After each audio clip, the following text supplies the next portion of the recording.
Hi friends, welcome to my channel. Bhadravati ద్వారా శ్రీవల్లి భాగ్యం ఆడుతున్న నాటకాన్ని తెలుసుకొని షాక్ అయిన వేదవతి తన కుటుంబం పరువు తీయొద్దని మేనత్తని వేడుకున్న ప్రేమ. భాగ్యం చంప పగలగొట్టిన వేదవతి. నిజంగానే ఇదంతా జరగబోతుందా? అసలు ఏం జరిగింది అనేది ఈ వీడియోలో తెలుసుకుందాం. శ్రీవల్లి అయితే రోజు రోజుకి కుటుంబాన్ని విడదీయడానికి అందరి మధ్య గొడవ పెడుతూనే ఉంటుంది. ఇక నర్మద శ్రీవల్లి ఆడుతున్న డ్రామాని మొత్తం కూడా తను కనిపెట్టేస్తుంది. ఇంట్లో ఒకరి మధ్య ఒకరికి గొడవలు పెట్టాలని నువ్వు చూస్తున్నావు, అర్థమవుతుంది.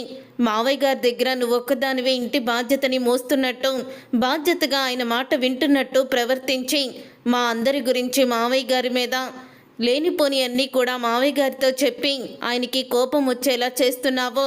ఇంకోసారి మా విషయాల్లో నువ్వు జోక్యం చేసుకున్నావంటే ఏం చేస్తానో నాకే తెలీదు అని నర్మద అయితే శ్రీవల్లి మీద విరుచుకుపడుతుంది. అప్పుడే ఇక శ్రీవల్లి మీద విరుచుకుపడిన నర్మదాని చూసి ఇక వేదవతి వాళ్ళిద్దరూ గొడవ పడుతున్నారని వాళ్ళిద్దరిని ఆపడానికి ప్రయత్నిస్తూ ఉంటుంది. ఇక ప్రేమ అయితే ఏంటత్తయ్య మీరేమో ఏమీ కూడా మాట్లాడరు, నర్మద అక్క మాట్లాడనివ్వండి, తను శ్రీవల్లిని ఒక దుమ్ము దులిపేస్తుంది అని అంటూ ఉంటుంది. ప్రేమ వేదవతిని వాళ్ళిద్దరి మధ్య గొడవ జరుగుతుంటే వెళ్ళనివ్వకుండా ప్రేమ అయితే ఆపుతూ ఉంటుంది. ఇదంతా కూడా వేదవతి ఇంట్లో పనిచేస్తున్న పని మనిషి అయితే గమనిస్తూ ఉంటుంది. ఇక గమనిస్తూ ఉండి ఈ విషయం వెంటనే నేను భద్రావతి గారికి చెప్పాలి అని అనుకుంటూ ఇక భద్రావతి దగ్గరికి అయితే వెళ్తుంది. ఏంటి, ఆ ఇంట్లో నిన్ను పని మనిషిగా పెట్టింది నేనే కదా, ఆ ఇంట్లో విషయాలన్నీ నాకు చేరవేస్తావని చెప్పు, ఏదో ముఖ్యమైన విషయం అయి ఉంటుంది, అందుకే ఇంత తొందరగా వచ్చావు, ఏమైంది, ఆ ఇంట్లో ఎవరైనా గొడవలు పెట్టుకున్నారా అని అడుగుతూ ఉంటే అవునమ్మా, కోడళ్ళ మధ్య యుద్ధమే జరుగుతుంది అని అంటూ ఉంటుంది. పని మనిషి అయితే ఏమైందా, ఆ నర్మదా సాగర్ ఉన్నారు కదా, రెండో వాడు భార్యని తీసుకొని హైదరాబాద్ ట్రిప్కి వెళ్ళాడు. అక్కడ దిగిన ఫోటోలని వేదవతి గారికి చూపించారు. అవి రామరాజుకి తెలిస్తే ఆయనకి తెలియకుండా వెళ్ళారు కాబట్టి పెద్ద గొడవ అవుతుంది అని వాళ్ళు తెలియకుండానే మేనేజ్ చేసుకుంటూ వస్తే, కానీ అన్నీ తెలిసిన ఈ శ్రీవల్లి మాత్రం ఒకరికొకరికి గొడవలు పెట్టాలనే చూస్తుంది. రామరాజుకి ఆ ఫోటోలన్నీ కూడా చూపించేసింది.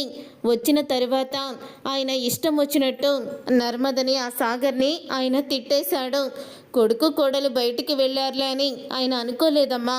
ఆయన శ్రీవల్లి మాటలు విని అందరినీ కూడా కలిపి తిట్టాడు. అంతేకాదు మీ మేనగోడలు ప్రేమ ఉంది కదా, తననైతే ఆ శ్రీవల్లి నోటికొచ్చినట్లు మాట్లాడుతుంది. పాపం ఒకరోజు మీ మేనగోడలు చాలా ఏడ్చింది కూడా అని అంటూ ఉంటే అప్పుడే ఇక భద్రావతికి చాలా కోపం అయితే వస్తుంది. ఈరోజైతే ఆ నర్మదా శ్రీవల్లి మీద తెగ గొడవ చేసింది. నువ్వు ఇంటికి పెద్ద కోడలు అయితే నేను కూడా కోడల్నే, నీకెంత హక్కు ఉందో నాకు ఇక్కడ అంతే హక్కు ఉందని నర్మదా కూడా ఊరుకోలేదమ్మా. ప్రేమ అయితే వేదవతి గారు ఆపడానికి వెళ్తూ ఉంటే ప్రేమ అస్సలు కూడా ఆపనివ్వలేదు. నర్మదా అక్కని గొడవ పెట్టనివ్వండి అని అంటూ ప్రేమ కూడా శ్రీవల్లి మీద చాలా కోపంగా ఉంది. నాకు ఆ శ్రీవల్లి పద్ధతి చూస్తుంటే కుటుంబాన్ని మొత్తాన్ని విడదీసేసి పెత్తనమంతా తన చేతుల్లోకి తీసుకొచ్చుకోవాలని తను ఆలోచిస్తున్నట్టు అనిపిస్తుంది నాకు అని అంటూ ఉంటుంది పని మనిషి. అప్పుడు ఇక భద్రావతి అయితే సరేలే, ఇంకేదైనా కొత్త విషయం జరిగితే అప్పుడు వచ్చి నాతో చెప్పు అని అంటూ ఉంటే అప్పుడే ఇంకా కొత్త విషయం అంటే గుర్తుకొచ్చిందమ్మా. రేపు ఆ శ్రీవల్లి పుట్టింటికి వెళ్ళాలి. అదే పెళ్ళైన తర్వాత ఏదో చేస్తారంట కదా, అది పుట్టింటికి వెళ్ళి బట్టలు ఏదో కట్టుకురావాలంట కదా, అందుకని తను బట్టలు కట్టుకోవడానికి పుట్టింటికి వెళ్తుంది. పుట్టింటికి వెళ్ళేటప్పుడు తను ఏం చెప్పిందంటే తన భర్త కూడా వస్తాడని చెప్తే తన భర్తని నువ్వెందుకు ఫ్యాక్టరీలో మిల్లులో పని ఉంటుంది, మావయ్య గారికి పని ఎక్కువ అవ్వకూడదంటూ ఏవో దొంగ మాటలు చెప్పేసింది. నేను ఒక్కదాన్నే పోయి వస్తానని చెప్పింది. సరే మీ ఇంటి దగ్గర నేను డ్రాప్ చేస్తానని అప్పుడు చందు బాబు కూడా అన్నాడు అని అంటూ పని మనిషి అయితే అంటూ ఉంటుంది. సరే అయితే నువ్వు వెళ్ళు, నేను చూసుకుంటానులే అని అంటూ ఉంటుంది భద్రావతి. తర్వాత భద్రావతి అయితే ఇది చెప్పిన దాని ప్రకారం ఆ శ్రీవల్లి మొత్తానికి ఇంట్లోకి ఏదో కారణంగా అడుగైతే పెట్టింది. నాకు అర్థమైపోతుంది, అంటే ఈ శ్రీవల్లి ఈ రామరాజు ఇంట్లోకి ఎందుకు కోడలుగా అడుగు పెట్టిందో మొత్తం తెలుసుకోవాలి. అయినా ప్రేమని అనవలసిన అవసరం దీనికేంటి, ప్రేమకి ఎవరూ లేరనుకుంటుంది, ఇంకోసారి దాని జోలికి వస్తే ఊరుకునే దీని ప్రసక్తే లేదు అని మనసులో అనుకుంటూ ఉంటుంది. ప్రేమ మీద ప్రేమని చూపిస్తూ ఉంటుంది భద్రావతి. ఇక ఉదయం అవుతుంది. ఉదయం అవ్వంగానే ఇక నర్మద అయితే శ్రీవల్లితో మాట్లాడడం మానేస్తుంది. ఇక నర్మద శ్రీవల్లి ఇద్దరు మాట్లాడుకోకపోవడం చూసి వేదవతి అయితే వెళ్ళి నర్మదని అడుగుతూ ఉంటుంది.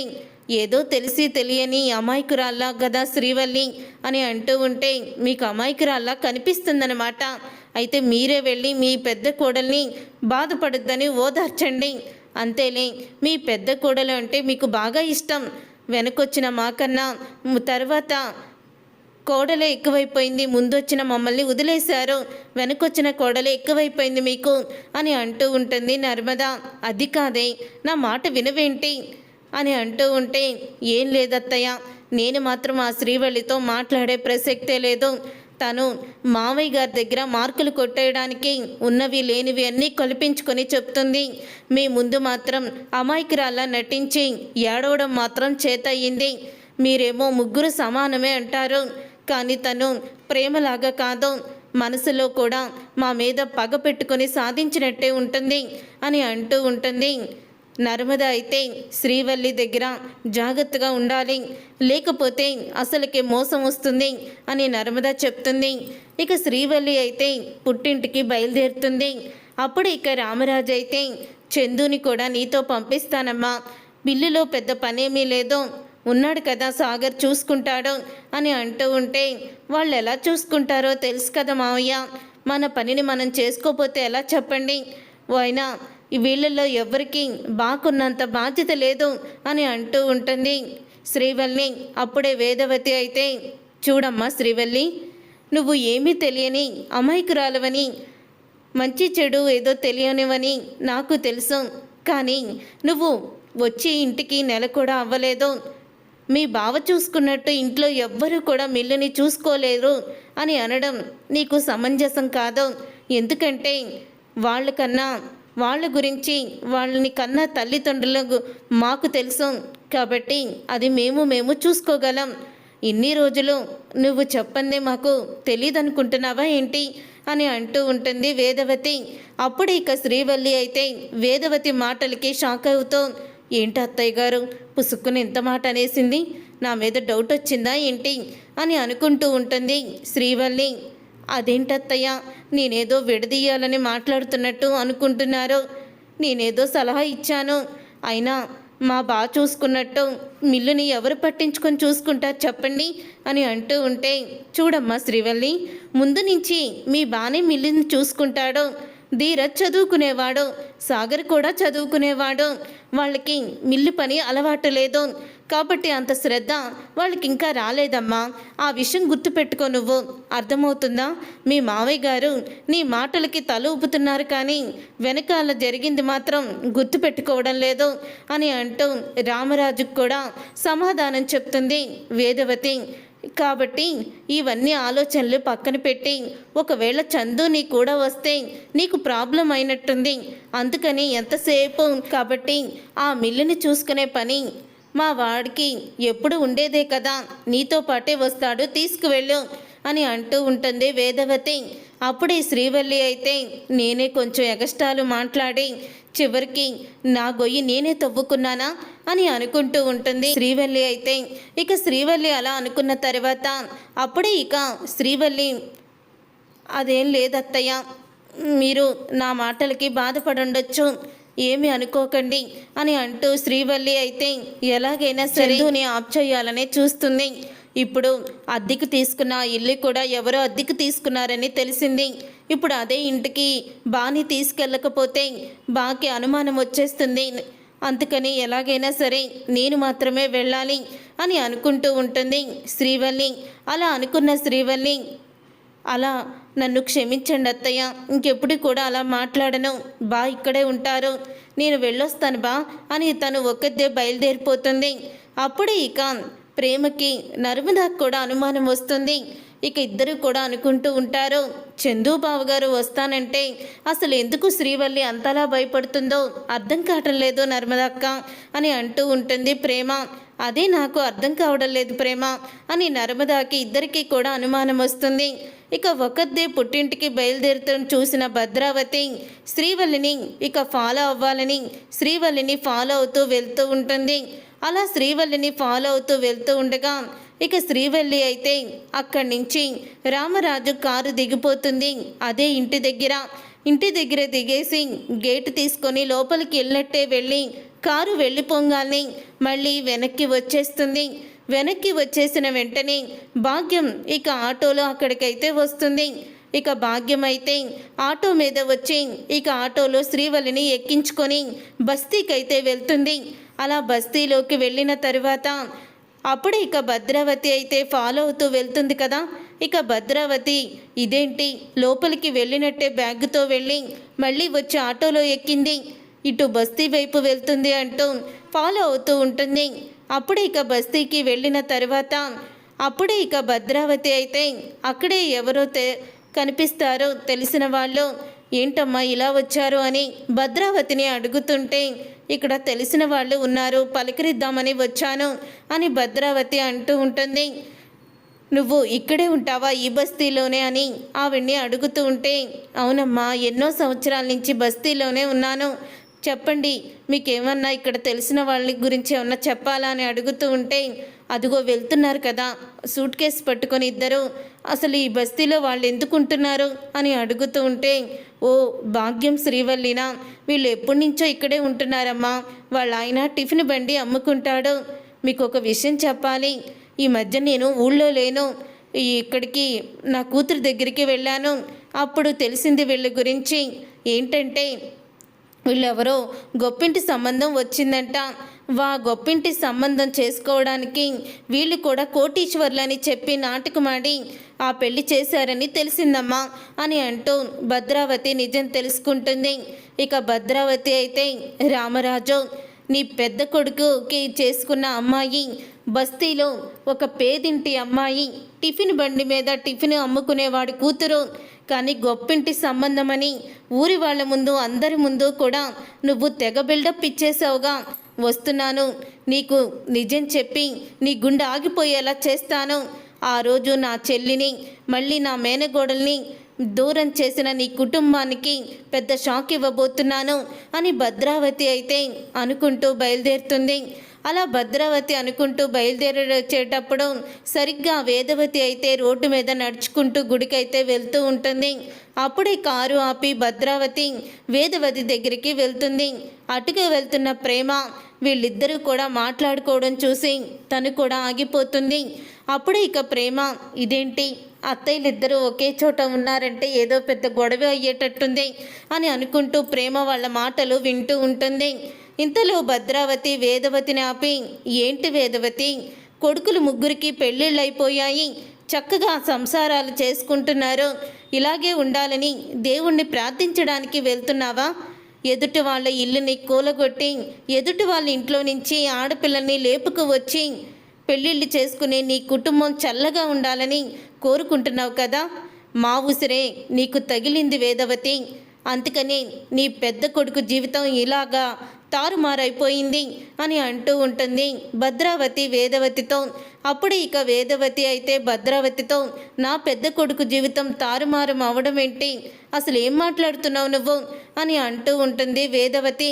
ఏం మాట్లాడుతున్నానా, పాపం నీ కోడలు శ్రీవల్లి కోటీశ్వరాల ఇంటి నుంచి వచ్చిందని నువ్వు అనుకుంటున్నావు, నువ్వేంట్లే మీ ఇంట్లో వాళ్ళందరూ కూడా అనుకుంటున్నారు, కానీ ఆ శ్రీవల్లి వాళ్ళ నాన్న టిఫిన్ బండి మీద టిఫిన్ అమ్ముకుంటూ బ్రతికేవాడు, వాళ్ళది ఒక పూట పనికి వెళ్ళకపోతే ఇంకో పూట పస్తులుండే రకాలు, అలాంటి సంబంధం మీకు వచ్చింది అని అంటూ శ్రీవల్లి ఆడుతున్న నాటకాన్ని బయట పెడుతుంది భద్రావతి. అయితే అంతేకాదు తన కూతుర్ని రెచ్చగొట్టి తన కూతుర్ని ఇంటికి మహారాణిని చేసి మీ కుటుంబాన్ని విడదీయాలని శ్రీవల్లి ముందు నుంచి ఇంట్లోకి వచ్చిన దగ్గర నుంచి ప్రయత్నిస్తూనే ఉంది అని అంటూ నిజం చెప్తుంది. ఇప్పుడు ఇదే విషయాన్ని వెళ్ళి నీ భర్తకి చెప్తాను. నాకు గొప్ప కోడలు వచ్చేసిందని నీ భర్త ఊరేగుతున్నాడు కదా, ఆ అనాథకి ఈ విషయం చెప్పి తల దించుకునేలా చేస్తాను అని అంటూ ఉంటుంది భద్రావతి. అప్పుడే ఇక ప్రేమ అయితే అత్తయ్య అని అంటూ అక్కడికి వస్తుంది. మావయ్యకి ఈ విషయం చెప్తే మావయ్య తట్టుకోలేరు అత్తయ్య, మీరు ఆ విషయం మాత్రం చెప్పొద్దు అని అంటూ ఉంటే, నా కుటుంబాన్ని నా సర్వనాశనం చేసి నా కుటుంబంలో సంతోషం లేకుండా చేసిన నీ మావయ్యని పరువు తీయకుండా నేనెలా ఉంటానే అని అంటూ ఉంటుంది భద్రావతి. ఎప్పుడెప్పుడు ఆ రామరాజు నా చేతికి చిక్కుతాడా అని చూశాను, ఇప్పుడు సరిగ్గా చిక్కాడు అని అంటూ ఉంటుంది భద్రావతి. అప్పుడు ఇక ప్రేమ అయితే వద్దత్తయ్య, మావయ్య తట్టుకోలేరు నిజం తెలిస్తే అని అంటూ ఉంటుంది ప్రేమ. అప్పుడు ఇక ప్రేమ మాటలు పట్టించుకోదు భద్రావతి. అయితే మీరు ఎంత గోల పెట్టినా సరే మీ మావయ్యకి ఈ విషయం చెప్పే తీరుతాను అని అంటూ ఉంటే, అప్పుడే వేదవతి కూడా భద్రావతిని బతిమలాడుతుంది. అయినా సరే భద్రావతి వినిపించుకోదు. ఇక ప్రేమ అయితే భద్రావతితో అంటూ ఉంటుంది, నువ్వు మాత్రం ఈ విషయం మావయ్యతో చెప్తే తర్వాత నా శవాన్ని చూస్తావు. నేను బెదిరిస్తున్నానని అనుకోకత్తా, నా గురించి నీకు బాగా తెలుసు కదా అని అంటూ ఉంటుంది ప్రేమ. ఆ మాట విని ఒక్కసారి భద్రావతి అయితే ఇక షాక్ అయిపోయి చూస్తూ ఉంటుంది. ఏంటి అసలు నువ్వు ఆ రామరాజు పరువుని కాపాడడానికి ప్రాణాలు తీసుకుంటానని అంటున్నావా అని అంటూ ఉంటుంది భద్రావతి. ఇదివరకంటే ఆయన మీకులాగే నాకు కూడా శత్రువే, కానీ ఇప్పుడు ఆయన మా మావయ్య, నా భర్తకి తండ్రి. అది నా ఇల్లు. ఇప్పుడు నా భర్త తండ్రి అవమానపడి బాధపడుతుంటే, నా కుటుంబం బాధపడుతుంటే నాకు కూడా బాధే అని అంటూ ఉంటుంది ప్రేమ. అయితే ఇప్పుడు ఒక కుటుంబాన్ని నాశనం చేయడానికి ఎందుకత్తా అంత తొందరపడుతున్నావో? జరిగినవి జరిగిపోయాయి. ఆ దేవుడు రాసిన రాతల్ని ఎవ్వరం కూడా మార్చలేము. కానీ నువ్వు మాత్రం నా మాట వినకుండా, నన్ను పట్టించుకోకుండా నువ్వు కానీ ఇప్పుడు మావయ్యకి ఈ విషయం చెప్పావంటే మాత్రం నేను ఏదైనా చేసుకుంటాను, నా శవాన్ని నువ్వు చూస్తావో అని అంటూ ఉంటే ఇక ఆ మాట విని ఒక్కసారి షాక్ అయిపోతూ ఉంటుంది భద్రావతి. అయితే ఒకవేళ నువ్వు చెప్తానంటే వెళ్ళు, వెంటనే నేను ఇదిగో ఇక్కడ చెరువులో దూకేస్తాను అని అంటూ ఉంటే, అమ్మ ప్రేమ ఏంటమ్మా మాటలు అని అంటూ ఉంటే, మీరు ఆగండి అత్తయ్య అని అంటూ ఉంటుంది ప్రేమ. అప్పుడే ఇక భద్రావతి అయితే నిన్ను ఆ దేవుడు కూడా మార్చలేడే అని భద్రావతి అక్కడి నుంచి వెళ్ళిపోతుంది. ఇక వేదవతి అయితే ఇప్పుడు అక్క వెళ్ళి ఆయనకి మాట చెప్తుందంటావా అని అంటూ ఉంటే, లేదత్తయ్య ఇప్పుడు మాత్రం అత్తయ్య వెళ్ళదు, నాకు తెలుసు అని అంటూ ఉంటుంది. ముందుగా మనం వెళ్ళాల్సిందే ఆ భాగ్యం దగ్గరికి అని అంటూ ఉంటే, అప్పుడే వేదవతి అవును ప్రేమ, ఇప్పుడు మనం వెళ్ళాల్సిందే ఆ భాగ్యం దగ్గరికి, పద వెళ్దాం అని బస్తీకైతే వెళ్తారు. అలా బస్తీకి వెళ్ళేసరికి అప్పుడు ఇక భాగ్యం శ్రీవల్లి ఇద్దరు కూడా మాట్లాడుకుంటూ ఉంటారు. ఏంటే శ్రీవల్లి వచ్చిన దగ్గర నుంచి మౌనంగా ఉన్నావు అని అంటూ ఉంటే, మౌనంగా ఉండక ఏం చేయమంటావు? ఇప్పుడు నన్ను ఆ 10 లక్షలు తీసుకురమ్మంటున్నాడు, నువ్వేమో ఆ 10 లక్షలు గొడవ ఎత్తుతూనే లేదు. నా మీద అందరికీ అనుమానం వస్తుంది, ముఖ్యంగా ఆ నర్మదా ప్రేమ ఇద్దరు కూడా నన్ను ఒక దొంగలాగా చూస్తున్నారు. నేను ఇంట్లో నుంచి వాళ్ళని బయటికి పంపించేయాలని నేను చూస్తున్నాను, కానీ ఎప్పటికప్పుడు వాళ్ళు తప్పించుకుంటూనే ఉంటున్నారు అని అంటూ ఉంటుంది శ్రీవల్లి. అప్పుడే భాగ్యం అయితే, ఓసే శ్రీవల్లి నీకేటి చెప్పాను, నువ్వు ఆ ఇంట్లో పెత్తనం తీసుకోవాలి, ఆ ఇంట్లో పెత్తనం తీసుకొని మమ్మల్ని కూడా నువ్వే పోషించాలి అని చెప్పానా లేదా? ఇంట్లో నుంచి అందరూ బయటికి వెళ్ళిపోయేలా చెయ్యాలి నువ్వు అని అంటూ ఉంటే, నా కుటుంబాన్ని విడదీయడానికి నువ్వెవరే అని వేదవతి లోపలికైతే వస్తుంది. ఇక వేదవతిని చూసి భాగ్యం శ్రీవల్లి ఇద్దరు కూడా షాక్ అయిపోతూ ఉంటారు. అప్పుడు ఇక వేదవతి అయితే, నా కుటుంబాన్ని విడదీయాలని చూస్తావా, నిన్నేం చేస్తానో చూడు అని చెంప పగలగొడుతుంది భాగ్యాన్ని వేదవతి. అయితే చూసారుగా ఫ్రెండ్స్, రాబోయే కథలో ఖచ్చితంగా ఇలాగే జరగబోతుంది. మరి ఇలాగే జరగాలని మీరైతే కోరుకుంటున్నారా? అయితే వీడియోని తప్పకుండా లైక్ చేసి ఛానల్ని సబ్స్క్రైబ్ చేసుకొని పక్కనే ఉన్న గంట సింబల్పై ఆల్ అని క్లిక్ చేయండి. అప్పుడే మేము పెట్టే ప్రతి వీడియో కూడా మీరు మిస్ కాకుండా చూసేవచ్చు.